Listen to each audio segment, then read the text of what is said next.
What is up, guys? Flex Media here, bringing you yet another video on Dragon Ball Z Dokkan Battle. So, you guys can see if you check the news. I hope you guys check the news every now and then. But if you just turned on the game or whatever, you saw that we got 30 Dragon Stones in our box for LR Kale and Caulifla. Now, we hit top grossing in 3 regions worldwide. It looks like France hit it in the App Store and the Google Play Store, and then Hong Kong and Luxembourg hit it in the App Store. So, you know, so we got Dragon Stones, we got some orbs, actually quite a few orbs, and then a Goku Santa, you know, basically an Elder Kai. So make sure you go and sign in and get your bonus. That's really all the global news for now. I'll probably make a separate video on maybe you know, what else to expect and when we'll be getting things. I think it's probably going to be, let's see, today, the day of this recording, is the 23rd. So probably we're going to get the, you know, essentially the quote, the Tanabata banner, or I guess we're going to call it the Merry Christmas banner. We'll probably go ahead and get that on Christmas Day. I believe that's when Hit was released last year, and then what was it, UI Goku the year before. So those of you who summoned on this, I hope you had lots and lots of good luck. I'll just go ahead and I'll say I had mixed results. I did one summoning video. I'm not gonna make another summon video. You know, I just, you know, I don't know. I ended up getting the Kale. Did not, I mean, spoiler alert, I did not end up pulling the girls, unfortunately. You know what is what it is, though. I mean, I'll probably end up picking them up with coins. I have almost enough coins for an LR right now. I may rip one multi. I mean, we'll see. But I'm not trying to go like in on this banner. But for those of you guys who did summon, you guys can see, like, this is a tough-ass banner. Even if you get a featured unit, it's not necessarily guaranteed to be a real good featured unit. You know, and possibly a very old unit. I mean, we went through the banner. You can go ahead and check out the summon video if you want. Or, you know, the speculation video I did and the banner breakdown video. So go ahead and check those out if you guys, you know, for whatever reason haven't summoned or whatever, but legendary summon banners are tough, guys. But I don't want to make this video too horribly long. Let's go ahead. You guys just saw the super attack animations for the SSJ3 Goku and Vegeta. And we're going to go ahead and we'll check out the details right now. Hey, it's me. I know I said we were going to go and look at the breakdown. I do want to mention one thing about this, because I know it's going to come up in the comments, or, you know, it's already getting blown up on Twitter and Reddit and all of these things. So I've said it before in a few separate videos now. I'm gonna go ahead and I'll say it in this one as well. You know, you guys, you have to change your outlook on the first in the excuse me, top grossing, you know, first in the store type rewards.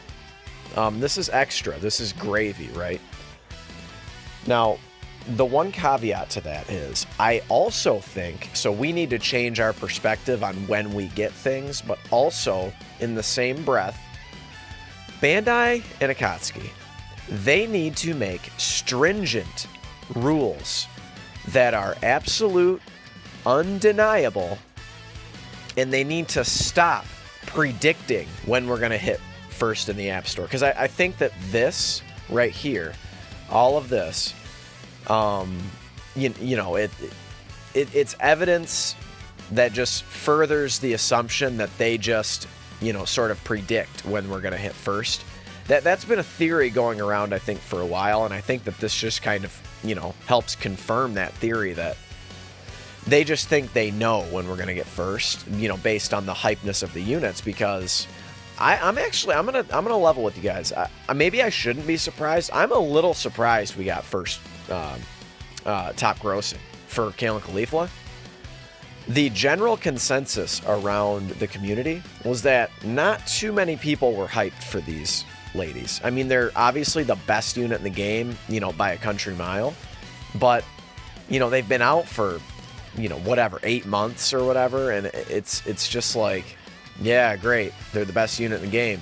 But we can still take down the hardest events in the game without them. So, you know, when these gals came out on JP, there wasn't a, you know, legendary Goku event, you know, so like you having them for that event when it came out was very helpful. It helped you beat the event for the first time because they are untouchable after just 2 or 3 turns. No enemy in the entire game can inflict damage on them. So they need, because here's the thing. So we hit it 3 regions worldwide. Well, guess what? For Super Saiyan Blue Kaioken Goku, I believe there were some numbers floating around out there, but I believe the final number was 5 regions worldwide. We hit it in either the App Store or the Google Play Store. So it's like, you give us 30 stones for Kale and Caulifla only hitting 3 regions, and you give us 0 stones. I guess you can go ahead and say 15 stones because of that intro video, but again, you know, those are separate. I mean, I guess you could say that, but I'm not saying that. You could, I suppose. So, if you're going to give us top grossing for them, we should have got top grossing for Super Saiyan Blue Kaioken Goku. You know, I mean, it's just, again, we hit it in 5 regions, guys. 5. You know, we should have got something. You know, and I'm sorry, like, I know what I said in my video, like, you know, and I know what I'm saying here. You do need to kind of temper your expectations, but we need to have guidelines for our expectations. My expectations are, oh, we hit it in the Google Play Store and the App Store. We should be getting top grossing, right? Wrong. Just wrong. So that's kind of frustrating to global players because, again, I said it in my last video, and I'll say it again now. If JP hits top grossing, or if they would have hit top grossing for Super Saiyan Blue Kaioken Goku, they would have got stones. That is a 99% fact, because the JP fan base, they're even louder than us. And Bandai and Akatsuki are far more receptive to the JP side of the game, again, because they know where their bread is buttered, right? That's where the vast majority of their income comes from Dokkan Battle. So anyway, guys, I had to throw in my 2 cents yet again. So like I said before, let's go ahead and let's go check out the details real quick of Majin Vegeta and Super Saiyan 3, the transforming Goku and Vegeta. I'll be right back. Hey, what is up, guys? We are back. So let's go through these cards real quick. All right, so this is int type Super Saiyan, and you know, super int type, right? This is Super Saiyan 2 Angel Goku. So he's going to lead the Other World Warriors category, which I think is really, really cool. I think there's going to be a lot of good additions they can make to the team.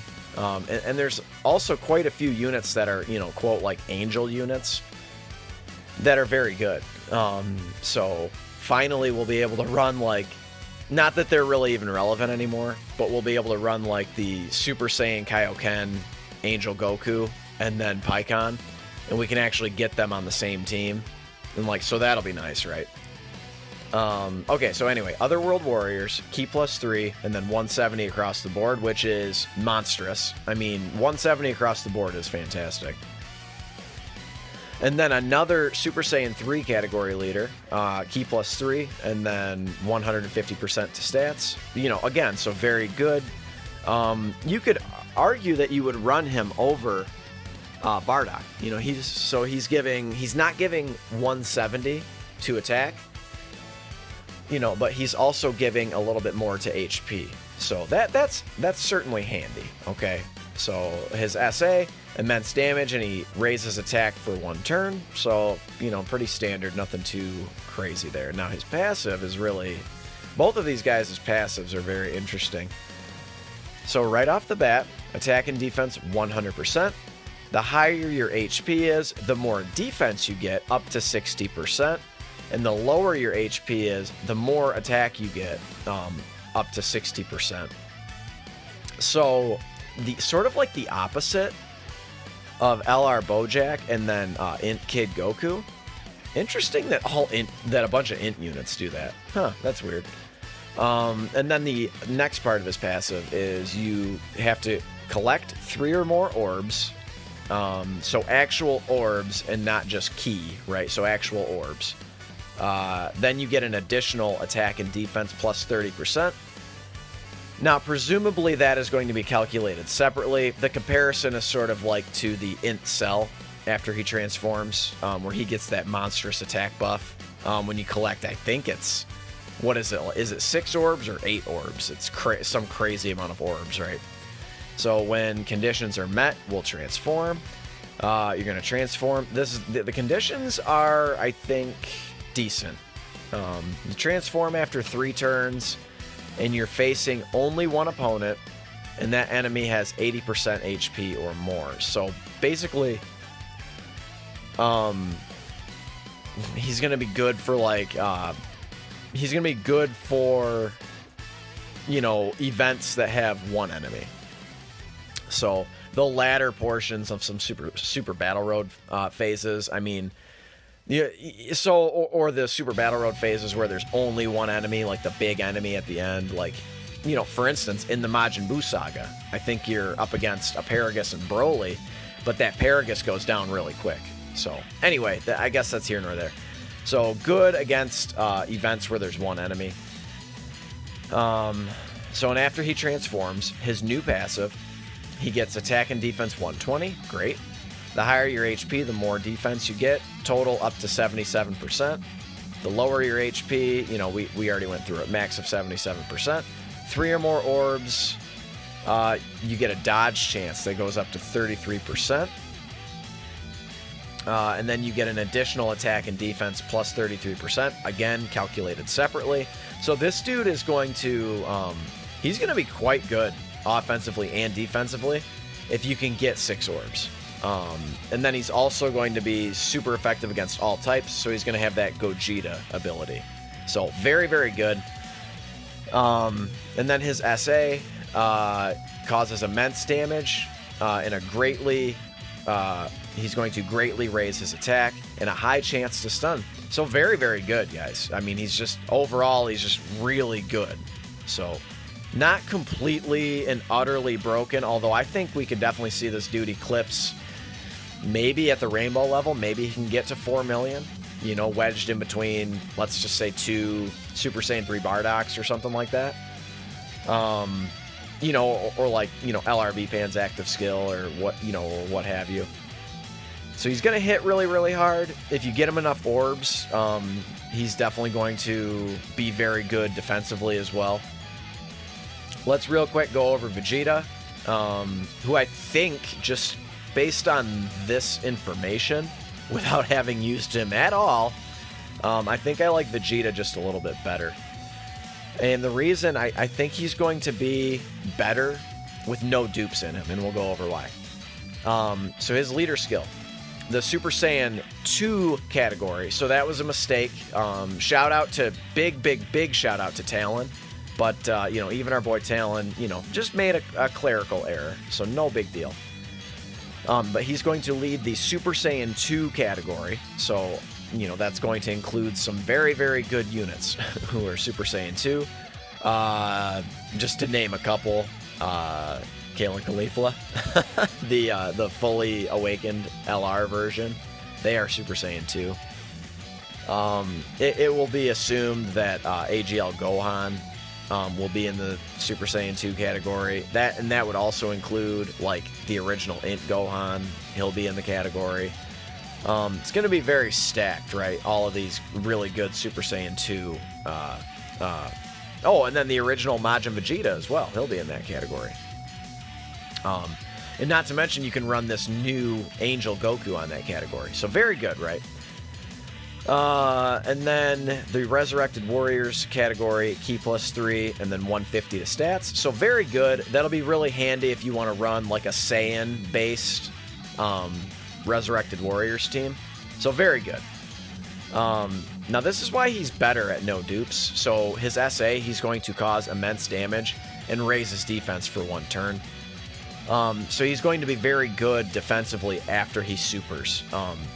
Now, why that's better than the Int Super Saiyan 2 Angel Goku is, unless you have dupes in him, you're not really going to see that raise attack for 1 turn, because it's going to be impossible to get him additional attacks. So, it is what it is, right? I think this Vegeta is going to be very good defensively after he supers. And let's go over the rest of him. Attack and defense, 100%. The higher your HP, the more attack you get. So, up to 60%. And then the lower the HP, the more defense you get, up to 60%. So, again, similar to Int Kid Goku, LR Bojack, etc. If you collect 3 or more orbs, attack and defense plus 30%.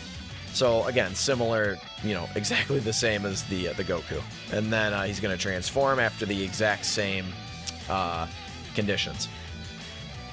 Alright, so his new passive, when he is Majin Vegeta, he's going to have 120% attack and defense.